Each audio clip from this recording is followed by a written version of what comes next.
Hello दोस्तों, तो आज की इस वीडियो में हम लोग बातें करने वाले हैं नवंबर से जो है पढ़कर टॉपर कैसे बने। उस क्वेश्चन का जवाब दीजिएगा, ठीक है। सटीक आंसर दीजिएगा, सटीक आपको मार्क्स 2 मंथ बचाएं, इसे कैसे भी करके आप लोग रिवीजन कर लीजिए, ठीक है। टीचर मिल गया चेक करने वाला, तो आप लिखे होंगे ना, कैसे भी करके क्वेश्चन को बस जैसे वैसे पलट पलट के लिख दिए होंगे तो आपको वहाँ पर नंबर नहीं मिलेगा ना के बराबर, है ना। हेलो दोस्तों, तो आज की इस वीडियो में हम लोग बातें करने वाले हैं नवंबर से जो है पढ़कर टॉपर कैसे बने, ठीक है। तो काफी बच्चों के मन में डाउट रहता है कि नवंबर से ही पढ़कर कैसे बच्चे जो है टॉप कर जाते हैं, है ना। तो आपको वो मेथड जो है हम बताने वाले हैं कि नवंबर से पढ़कर जो है आप लोग जो है टॉपर कैसे बन सकते हैं, ठीक है। तो जो मेन मेन बातें हैं उसे आप लोग फॉलो करिएगा तो आप भी टॉपर बन सकते हैं ना। तो ये ना कि जो है आप लोग ये वीडियो देख लीजिए और अभी स्किप करके चले जाइए, पूरा देखना पड़ेगा वीडियो, ठीक है। पूरा देखना पड़ेगा आपको, तब जो है आपको कुछ समझ में आएगा, ठीक है। अब जो है टॉपिक नवंबर से पढ़कर टॉपर कैसे बने, है ना। तो सबसे पहली बात जो है आपके टीचर, ठीक है, आपके टीचर, ठीक है, आपके टीचर जितना अभी तक सिलेबस कंप्लीट कराए हैं, जितना भी अभी तक कंप्लीट कराए हैं, ठीक है, ठीक है, जितना कंप्लीट करा दिए हैं उसे जो है आप लोग पूर्ण रूपेण देखिए लोग, ठीक है। जितना सिलेबस आपका आपके टीचर कंप्लीट कराए हैं उस सिलेबस को जो है यानी जितना भी टॉपिक कवर हुआ है उस टॉपिक को आप लोग बार बार रिवीजन करिए, ठीक है। मैथ हो गया, ठीक है, या फिर मैथ हो गया, हिंदी हो गया, फिर संस्कृत हो गया, फिर आपके सोशल साइंस हो गया, फिर साइंस हो गया, ठीक है। क्लास 10th वालों के लिए, ठीक है। और इंटर वाले लोग भी यानी 12th वाले लोग भी ध्यान देंगे, ठीक है। तो वो लोग भी ध्यान दीजिएगा, आपके लिए भी ये वीडियो है, आपके लिए भी ये सब डिस्कशन किया जा रहा है, ठीक है। तो आप लोग भी इस पर ध्यान दीजिएगा लोग, ठीक है। देखिए मेन बात रहता है कि आप लोग जो सिलेबस है, ठीक है, उस पर आपने जो है कितना पकड़ बनाया है ना। अगर आपका पकड़ बढ़िया बन गया है अभी तक और नहीं भी बना है, हो सकता है आपके कोचिंग संस्थान में जहाँ पे भी आप पढ़ाई करते हो वहाँ पे बस हो सकता है 1 2 3 चैप्टर बाकी होगा, बाकी हमें लगता है कि अधिकतर चैप्टर जो है खत्म ही हो गया होगा, ठीक है। तो जितना खत्म हुआ है उसका आप लोग रिविजन करिएगा, ठीक है। जैसे कि हम बातें कर रहे थे जो है आपके टीचर जो है जितना भी यानी जहाँ पे आप संस्थान में जिस संस्थान में आप पढ़ते हैं, ठीक है, वहाँ पर कितना सिलेबस कवर किया गया है उसको आप लोग फॉलो करिए, यानी उसको देखिए, बार बार देखिए, बार बार रिविजन करिए, ठीक है। जितना भी टॉपिक कवर हुआ है उसको आप लोग रिविजन में रखिए लोग, ठीक है। बाकी जितने भी 2 3 टॉपिक बचे हैं यानी 2 3 चैप्टर बचे हैं, ठीक है, तो आपके टीचर उसे भी आपको कवर कराएंगे, ठीक है। तो उसको जो है साथ में ही उसको कवर कर लीजिएगा, ठीक है, तभी जो है आपका कुछ हो सकता है भला, नहीं तो बाबू जो है 2 3 चैप्टर ही आपको जो है टॉपर से सीधे फेलियर कर लो, फेलियर तो नहीं लेकिन आपका जो है जितना टॉपिक हो गया है उतना आप लोग पढ़ लीजिएगा तो फर्स्ट डिवीजन आराम से आ सकता है, कितना तो फर्स्ट डिवीजन आ सकता है। लेकिन ये 2 3 टॉपिक जो बचा रहता है टीचर इसलिए बचा कर रखता है ताकि जो है उसको लास्ट में पढ़ाया जाए, ताकि जो है बच्चों को अधिक से अधिक समझ में आए, है ना। जैसे आपके मैथ में टीचर क्या करते हैं, ग्राफ वगैरह जो बनवाना रहता है उसे छोड़ देते हैं या फिर जो है उसे बताते हैं, या फिर कहीं-कहीं कोचिंग संस्थान में जो ट्रिग्नोमेट्री लास्ट में चलाया जाता है, ठीक है। तो ट्रिग्नोमेट्री या तो शुरू में चलाया जाता है या फिर लास्ट में कहीं-कहीं कोचिंग संस्थान में, ठीक है। तो याद रखिएगा लोग, त्रिभुज से जो है बहुत क्वेश्चन पूछता है या फिर ग्राफ से भी, तो याद रखिएगा लोग। अब ग्राफ से जो है 5 नंबर का सीधे क्वेश्चन आता है, ठीक है। तो आप लोग ग्राफ अगर भूल गए, नहीं सीखे रहेंगे तो कैसे बन पाएगा, ठीक है। तो सोचिएगा लोग कवर करने के लिए, तो जो आपके टीचर अभी चैप्टर बाकी है उसको कवर कराएंगे तो साथ में उसको कवर कर लीजिएगा लोग, या ना कि सोचिएगा फिर बाद में आप कवर करेंगे, टाइम नहीं मिलेगा आपको, ठीक है। तो इसलिए अभी जितना सिलेबस कवर हुआ है आपका उसे रिवीजन में रखिए और आगे पढ़ते रहिए, ठीक है। तभी जो है आप टॉपर के रैंक में आ सकते हैं, है ना। नहीं तो आपको जो है कुछ नहीं हो सकता है, फर्स्ट डिवीजन पे ही जो है आप सिमट कर रह जाएंगे। और उसके बाद मेन मुद्दा है ना, कि जो है आप प्रत्येक सब्जेक्ट पर कितना समय दे रहे हैं, प्रत्येक सब्जेक्ट पर जो है कितना समय दे रहे हैं, है ना। प्रत्येक सब्जेक्ट पर कितना समय दे रहे हैं। मान लीजिए आपका मैथ अभी तक जो है स्ट्रॉन्ग नहीं बना है, क्या स्ट्रॉन्ग नहीं बना है, ठीक है, स्ट्रॉन्ग नहीं बना है, तो इस पर जो है आपको अभी जो है मान लीजिए पहले जो थे आप 3 घंटा दे रहे थे इस पे, ठीक है, तो अब आपको इसको 4 घंटा देना पड़ेगा, है ना। कैसे भी करके इसको रिविजन करना है और जैसे भी करो तैसे करो, ठीक है। इसको जो है पूरा एकदम समझे ना, रिविजन कर जाना है।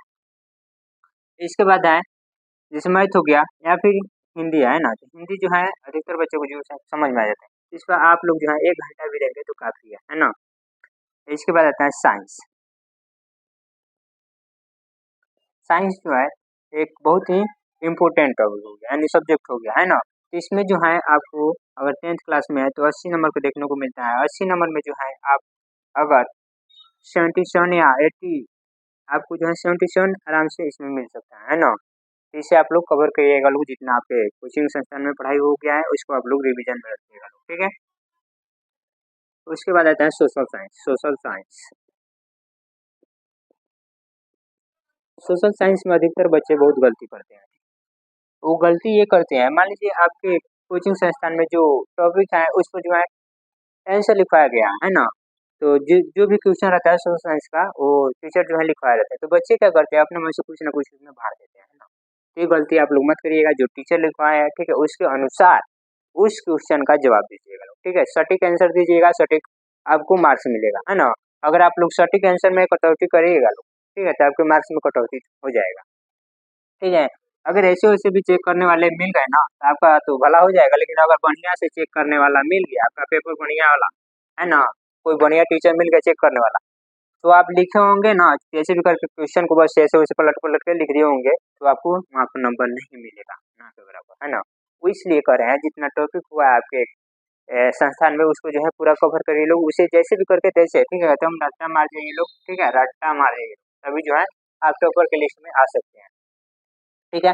अब आ गया बात इंटर वालों को लिए, तो इंटर वाले लोग ठीक है मैथ में भी उनका लगभग सिलेबस कंप्लीट हो ही गया होगा, ठीक है।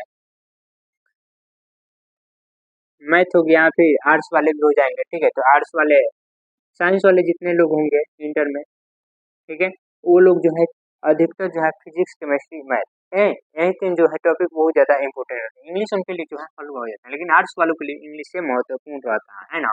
इंग्लिश में अगर आप स्कोर करिएगा तो जो है आप टॉपर के रैंक में आ सकते हैं। लेकिन साइंस वाले लोग के लिए ये होता है ना कि इंग्लिश को काफ़ी ज़्यादा उनका पकड़ रहता है ना। इंग्लिश को पकड़ रहने की वजह से जो है उनको इंग्लिश में उतना दिक्कत नहीं होता है, ठीक है। तो इसलिए इंटर वाले जितने भी लोग हैं ठीक है वो क्या करें मैथ पर और साइंस पर ज़्यादा ध्यान दें, है ना। साइंस में फिजिक्स पर, केमिस्ट्री पर, और जो है अगर बायो ली है एक्स्ट्रा में तो एक्स्ट्रा उसको इस पर भी ध्यान दीजिएगा, ठीक है। बाकी आपके लिए हिंदी तो हिंदी बहुत ज़्यादा आसान आता है ना। तो एक बार खाली एक बार बुक जो है उठाइए पढ़ लीजिए, बात खत्म, बस पढ़ लीजिए उसको एक बार, ठीक है। बहुत अच्छे तरीके से पढ़िएगा, ही ना कि दबड़ पढ़ के खत्म कर दीजिए, एकदम उस बातों को जो है गौर करिएगा। जिससे आपके इंटर क्लास में आता है लाना के बारे में जो बताया जाता है, ठीक है। लाना के जंग में जो है कितने गोली लगा था, ठीक है, वो बताना है। लाना जो है किससे संबोधित करता था, ठीक है, वो हो गया। वो सभी बातें जो है आपको पढ़ना पड़ेगा, याद करना पड़ेगा, तभी जो है आप हिंदी में भी अच्छा स्कोर कर पाइएगा, है ना। अगर मान लीजिए वो इम्पोर्टेंट बातें याद नहीं रख पाते हैं तो आपके लिए बहुत दिक्कत है, ठीक है। तो इसलिए जितना हम बताएं उतना आप लोग कवर करिएगा। आपके टीचर यानी जितना पढ़ाए हैं उसी को आप लोग रिविजन में रखें, है ना। जो टॉपिक बचा है वो आपको पढ़ाएंगे, साथ में उसको आप लोग रिविजन करते रहिएगा, याद कर लीजिएगा, ठीक है। तो इस प्रकार से जो है आप टॉपर के लिस्ट में आ सकते हैं, ठीक है। तो आशा करते हैं आपको जो है पूरा जो डिटेल है यानी समझा है उस समझ में आया होगा। आपको नहीं आया होगा तो एक बार फिर से जो है वीडियो को शुरू करके देखिएगा, समझ में आ जाएगा, ठीक है। अभी ना कि आप नया कुछ पढ़ने का सोचिएगा आज, ठीक है। जितना भी आपके पास कोई भी ऑब्जेक्टिव बुक है उसे उठाइए, ठीक है, उसे उठाइए और एक दिन में कोशिश करिए जो है 2 से 3 या फिर कोई भी सब्जेक्ट का ऑब्जेक्टिव जो है 2 से 3 चैप्टर एक दिन में कंप्लीट करिए लें, ठीक है। इस प्रकार से जो आप लोग कंप्लीट करिएगा।